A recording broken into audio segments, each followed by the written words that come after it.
নাগরিক হিসাবে আমি আমার স্বীকৃতি চাই। এই কাজটা যদি করার কথা বলি তাহলে আমি দেখি আলাদা করে বলার আর দরকার নাই। আমাদের সমাজে নানা ধরনের বৈষম্য দীর্ঘদিন ধরে সৃষ্টি হয়েছে, সে একটা মানসিকভাবে বলেন আর বাস্তব কারণে বলেন। আমরা যে দলগুলো আছি, হ্যাঁ আমাদের দলও আছেন এই যে প্রতিবন্ধী বন্ধুরা, আমরা কখনো তাকে প্রতিবন্ধী হিসাবে দেখি না। আমাকে বলে, প্রিন্স ভাই ওনাকে একটু সরিয়ে বা ওনার সাথে দুইজন লোক দেন না, আমি যে উনি যথেষ্ট। প্রতিবন্ধীদের অধিকারটাও যদি আমরা ভুলে যাই, আমার মুক্তিযুদ্ধের যখন আমরা অংশগ্রহণ করি 3টা পয়েন্ট ছিল। আমরা সাম্য চাই, মানবিক মর্যাদা চাই, মানে নাগরিকের অধিকার চাই, আর হচ্ছে সামাজিক ন্যায় বিচার চাই। তা আমি একজন এই যে প্রতিবন্ধী যাদেরকে নিয়ে কথা বলছি, আমরা কি নাগরিক না? নাগরিক।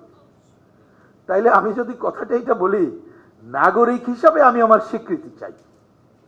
এই কাজটা যদি করার কথা বলি তাহলে আমি দেখি আলাদা করে বলার আর দরকার নাই। তাহলে সেটা কিন্তু আমাদের স্বীকৃত জায়গা। তাহলে সেই স্বীকৃত জায়গা যেটা হচ্ছে না সেটা আমাদের করতে হবে, আমার প্রথম বক্তব্য। দ্বিতীয় বক্তব্য, এটা আমরা একটু মনে রাখতে হবে, রাজনৈতিক দল যারা ক্ষমতায় যাবেন বা যাই বলি না কেন, আমাদের সমাজে নানা ধরনের বৈষম্য দীর্ঘদিন ধরে সৃষ্টি হয়েছে, সে একটা মানসিকভাবে বলেন আর বাস্তব কারণে বলেন।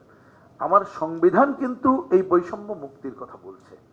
তার মানে একটা পর্যায়ে নাগরিকের সম অধিকার না, যারা বৈষম্যের শিকার ছিল, কিছুদিনের জন্য প্রয়োজনে একটু উল্টা বৈষম্য করে সমতার জায়গা আনতে হবে।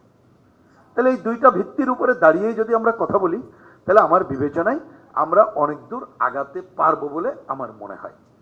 এইবার আসি, দেখুন যে এই যে পিছিয়ে পড়া জনগোষ্ঠী যারা আছে, তাদের মধ্যে আজকে যারা এখানে আয়োজন করেছেন তারা তো বটেই।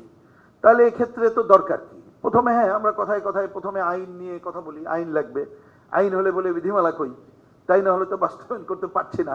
কিন্তু এই যে একজন দায়িত্বপ্রাপ্ত ব্যক্তি বসে আছেন, কিন্তু হলেও অনেক সময় হয় না কেন? আমাদের সমাজে এইটাকে নিয়ে একটা আলোড়িত আমরা করতে পারি না বা হই না। তাহলে আমার মনে হয় যে আপনাদের যে আকাঙ্ক্ষার জায়গা এবং সেটাকে আমরা ফুললি অ্যাগ্রি করি, এই আলোড়ন সৃষ্টিকারী অন্যতম জনগোষ্ঠী বা অন্যতম গোষ্ঠী হচ্ছে রাজনৈতিক দল, নাগরিক সমাজ এবং অন্যরা। তাহলে এইবার চলে আসি যে আপনারা তো দায়িত্ব পালন করছেন, আপনাদের মধ্যে এই অবস্থায় থেকে যতটুকু সম্ভব নানাভাবেই আপনারা আপনাদের কথাকে আনছেন।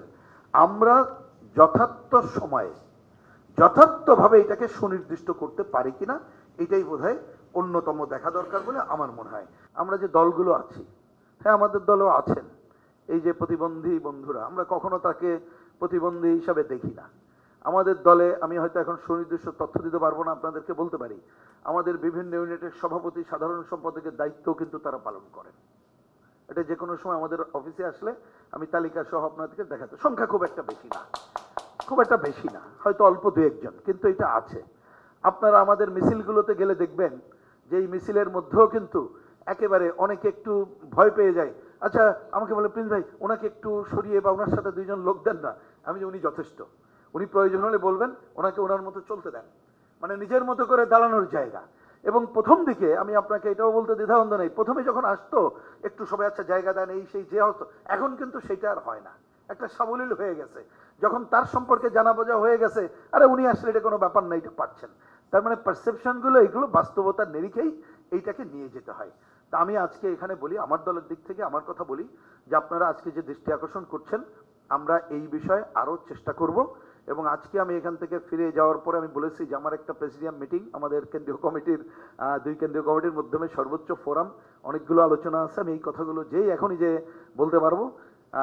এই সাথে তার মানে আমি দলের কাজটা বললাম, এবং এইটা আমরা যাতে একটা প্রচারের মধ্যে নিতে পারি, আমাদের বিভিন্ন গণসংগঠন সব জায়গাগুলোতে আমরা সেই প্রচেষ্টা আগে যেটা করেছি আরো বিশেষভাবে গ্রহণ করব বলে আমি আবারও পুনরুদ্ধার করছি।